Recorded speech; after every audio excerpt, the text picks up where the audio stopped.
Yung sibuyas na ni Ariel. Yan. Yung nakababata naming kapatid. Ay nga po.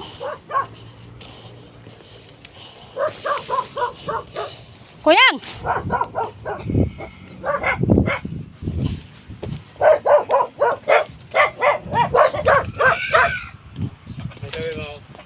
Ha?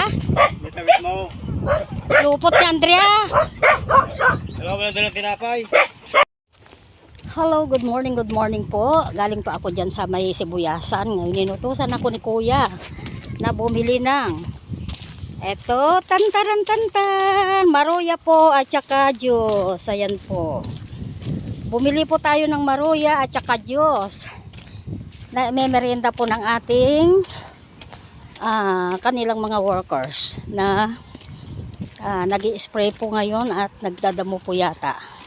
Kaya ito po medyo mainit po.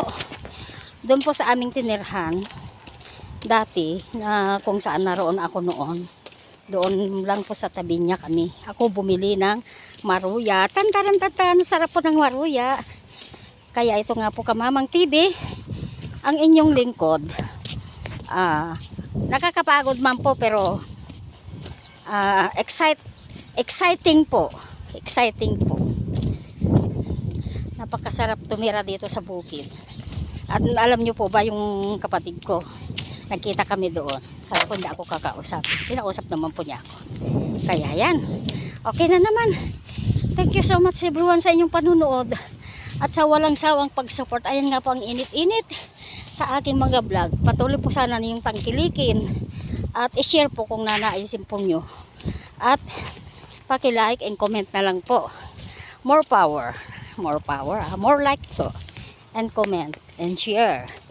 Thank you ang inyong Kamamang TV. Thank you. God bless us all. I love you all.